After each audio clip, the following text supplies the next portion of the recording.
विधवा की शादी। सिर्फ 30 साल की थी नीलम जब एक कार हादसे में उसके पति की मौत हो गई। उसकी गोद में था उसका 4 साल का बेटा और ढेर सारी जिम्मेदारियां। नीलम को सजने संवरने और अच्छे कपड़े पहनने का बहुत शौक था, लेकिन पति की मौत क्या हुई, नीलम की तो जैसे दुनिया ही बदल गई। मेरे बेटे को गुजरे हुए अभी 1 साल भी नहीं हुआ और तूने गुलाबी रंग का कुर्ता पहना हुआ है। तुझे अपने पति के जाने का जरा भी गम नहीं है क्या? ऐसी बात नहीं है मम्मी जी, लेकिन पूरी जिंदगी सिर्फ रोकर तो नहीं गुजारी जा सकती ना। तो क्या करेगी? पार्टियां मनाएगी? अरे एक तो मेरा बेटा मर गया और तुम्हें कोई फर्क ही नहीं पड़ता। मम्मी जी, मेरा भी पति गया है और इस बात से मुझे कितना फर्क पड़ता है मैं आपको बता भी नहीं सकती। लेकिन अगर मैं रोती हूँ तो मेरा 4 साल का बेटा बहुत रोता है, अपने पापा को याद करता रहता है। उसे दिखाने के लिए ही सही मेरा ठीक से रहना बहुत ज़रूरी है। कुछ दिनों के बाद, मम्मी जी मैं नौकरी करना चाहती हूँ। लेकिन उसकी क्या जरूरत है?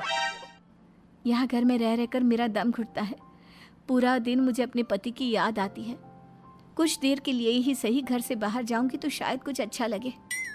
ठीक है, जैसा तुम्हारा मन करता है वैसा करो, लेकिन ध्यान रखना ये ज्यादा चटक मटक रंगों के कपड़े पहनकर घर से बाहर जाने की जरूरत नहीं है, वरना दुनिया हमारे बारे में बातें करेंगी।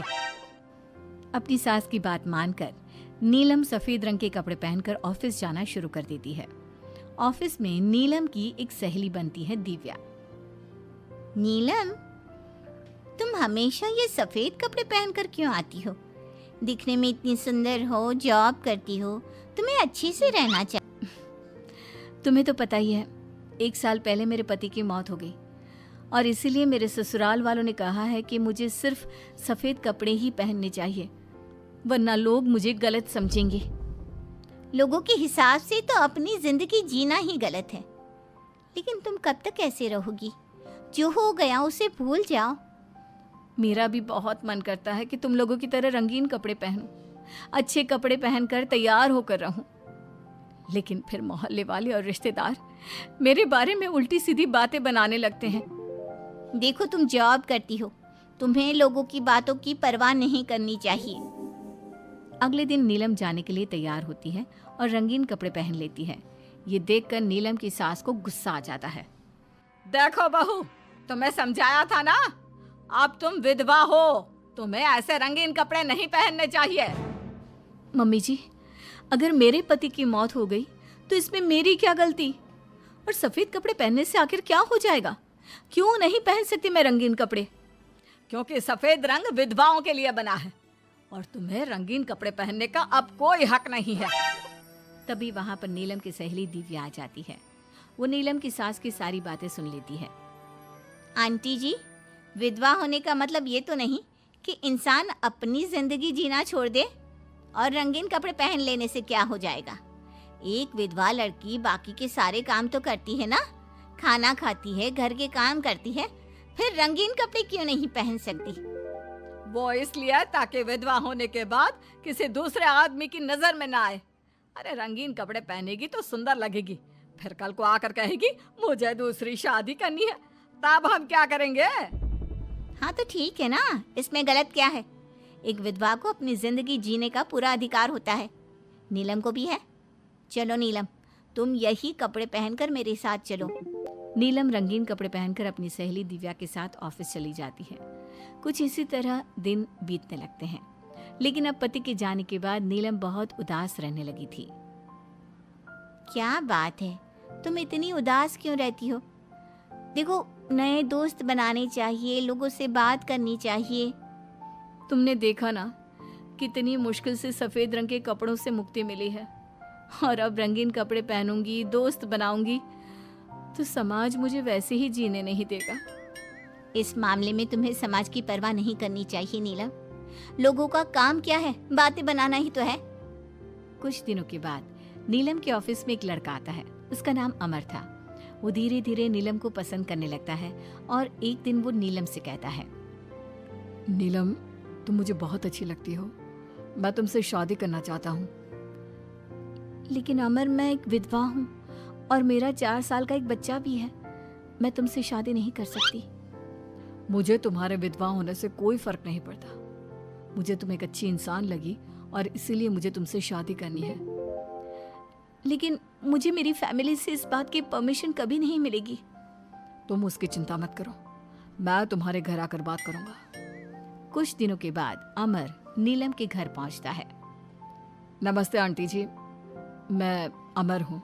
मैं आपकी बहू नीलम से शादी करना चाहता हूँ। मुझे तो पहले से पता था। पहले तूने विधवा वाला सफेद रंग छोड़कर ये रंग बिरंगी कपड़े पहनने शुरू किए और अब तेरा चक्कर भी चल रहा है। नहीं मम्मी जी, आप गलत समझ रही हैं। मैंने ऐसा कुछ नहीं किया। अगर ऐसा कुछ नहीं किया तो फिर कौन है ये लड़का, और यहाँ हमारे घर तेरे साथ शादी करने की बात करने क्यों आया है? आप नीलम को गलत समझ रही हैं। मैं नीलम को पसंद करता हूँ और उससे शादी करना चाहता हूँ। उसने मुझसे कभी ऐसा नहीं कहा। चले जाओ हमारे घर से।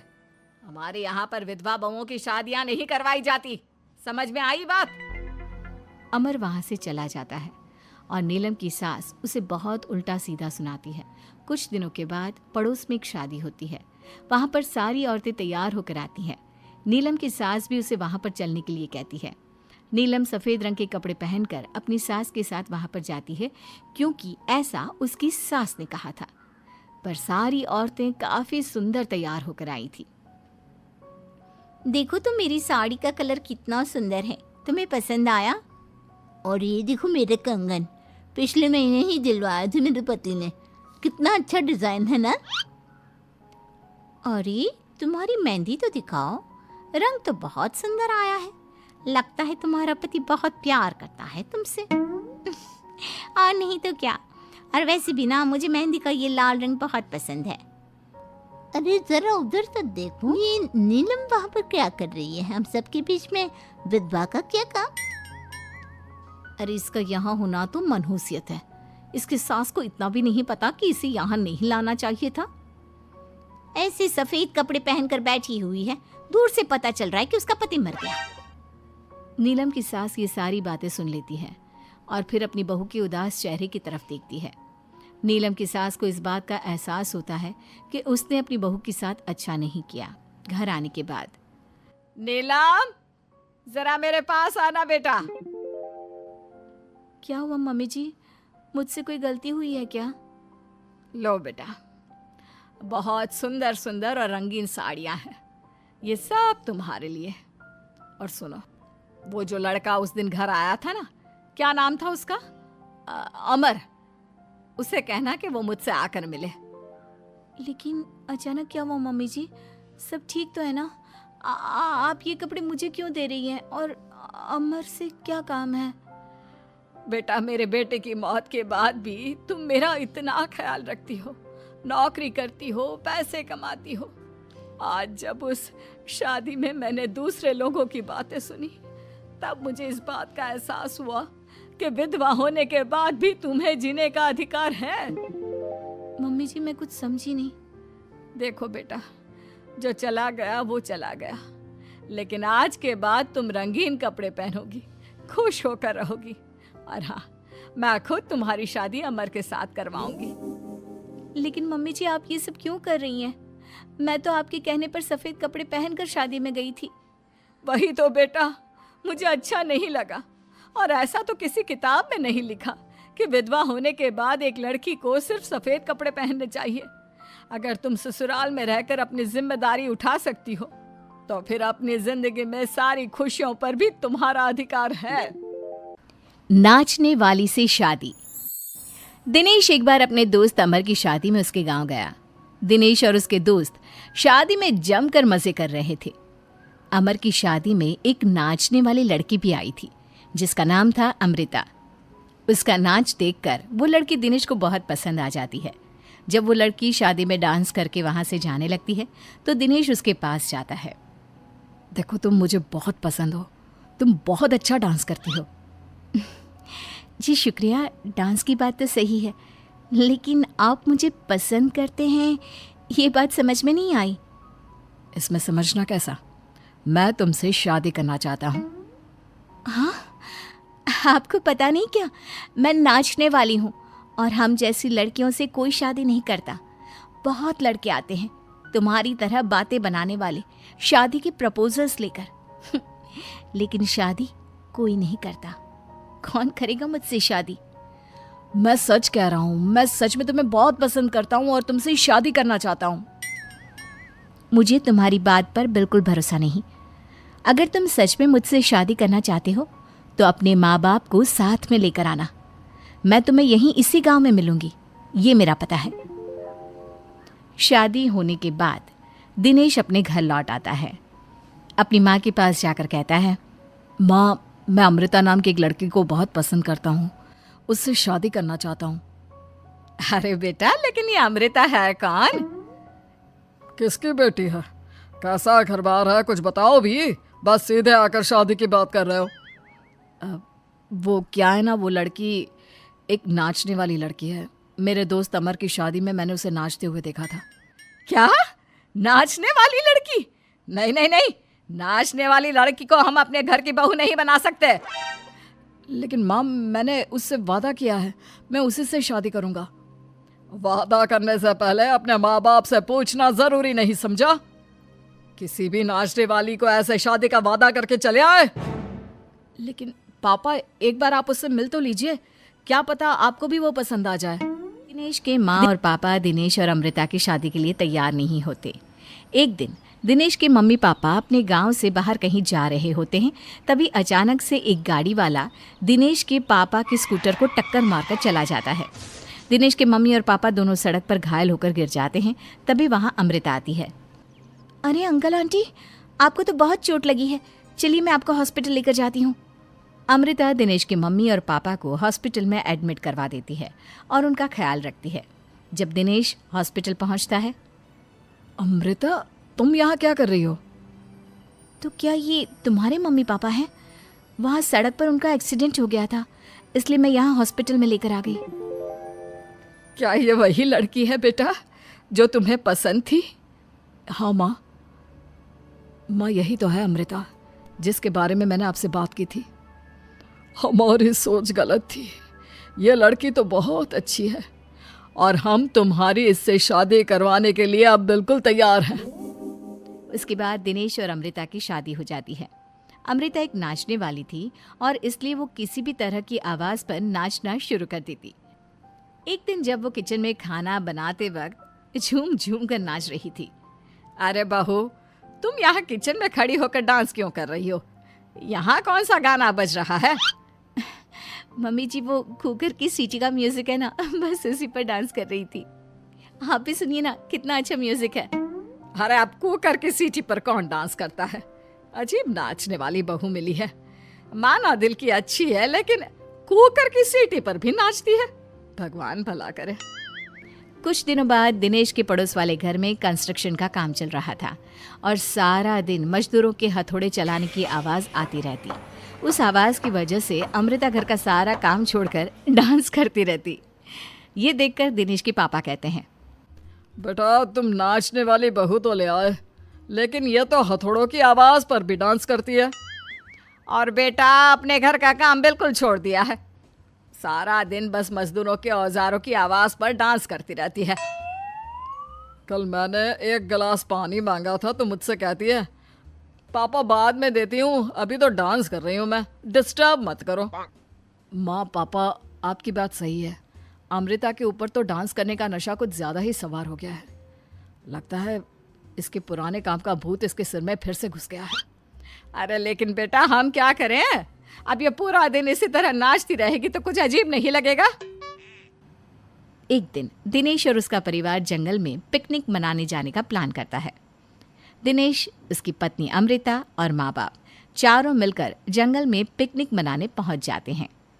लेकिन तभी वहां पर जंगल के लोग उन्हें घेर लेते हैं। अरे क्या मुसीबत है ये? कौन है ये लोग? ये तो हमें जिंदा जलाकर खा जाएंगे, अब हमें कौन बचाएगा? सही कहती हूँ माँ, ये तो जंगली लोग हैं, ये हमें जिंदा नहीं छोड़ने वाले। अरे डरने से बेहतर होगा कि हम अपने आप को बचाने का कोई उपाय सोचें। तुम्हारा क्या है, तुम तो नाचने लग जाओगी। तुम्हारा दिमाग भी काम करता है और तुम्हारे तो पैर भी काम करते हैं। अरे माँ, ये लड़ने का वक्त नहीं है, हमें कुछ सोचना पड़ेगा। अब सोचने से कुछ नहीं होने वाला, ये जंगल के लोग हमें पका कर खा जाएंगे। वो जंगली लोग दिनेश और उसके परिवार के हाथ पैर बांधकर उन्हें मारने की तैयारी करने लगते हैं। लेकिन उससे पहले वो आग जलाकर जोर शोर से नाचते हैं। उन्हें नाचता देखकर अमृता के अंदर की नर्तकी भी बाहर आ जाती है और वो पेड़ से बंधे बंधे ही जोर जोर से अपने पैरों से ठुमके लगाने लगती है। तभी एक जंगली बोल पड़ता है, लड़की, तुम यहाँ पेड़ से बंधे बंधे क्यों नाच रही हो? क्योंकि मुझे तुम जंगलियों से ज्यादा अच्छा डांस करना आता है। अरे जाओ जाओ, हम जितनी तेज डांस करते हैं उतना तो तुम कर ही नहीं सकती। लगा लो शर्त। अच्छा ठीक है, लगी शर्त। अगर तुमने हमसे ज़्यादा अच्छा और तेज डांस किया तो हम तुम्हारे परिवार को जिंदा छोड़ देंगे। और अगर तुम हार गई तो हम तुम सबको जिंदा जलाकर खा जाएंगे। अच्छा ठीक है, मुझे तुम्हारी शर्त मंजूर है। अब बजाओ तुम्हारा जंगली ढोल, देखते हैं कौन कितना डांस करता है। वो जंगली लोग जोर जोर से ढोल बजाकर नाचना शुरू कर देते हैं। दिनेश और उसका परिवार उनके नाच की स्पीड देखकर दंग रह जाता है। अमृता भी उनके साथ बराबर से नाचने की कोशिश कर रही थी। धीरे धीरे अमृता ने अपने डांस की स्पीड को कम कर दिया। क्या हुआ, हवा निकल गई तुम्हारी? बढ़िया ही हमसे जीतने वाली। बस 1 मिनट रुक जाओ, तुमको तो मैं अभी बताती हूँ। अब तक अमृता धीरे धीरे नाच रही थी ताकि वो सारे जंगली थक जाए और अमृता बाद में जोर जोर से डांस करके उन्हें हरा दे। और ऐसा ही हुआ। अमृता ने अब तेज स्पीड से नाचना शुरू कर दिया। सारे जंगली अब तक थक चुके थे। देखा, अब पता चला कौन ज्यादा अच्छा और तेज नाच सकता है। हाँ हाँ, तुम ही हमसे ज़्यादा अच्छा और तेज डांस करती हो। हमने मान लिया, बहुत थक गए, बस भी करो। अरे अभी कहाँ से बस करो, तुम कहो तो मैं दिन रात लगातार नाच सकती हूँ। हम तुम्हारे आगे हार मानते हैं, तुम अपने परिवार को लेकर यहाँ से चली जाओ। देखा माँ, आज नाचने वाली बहू ने हम सबकी जान बचा ली।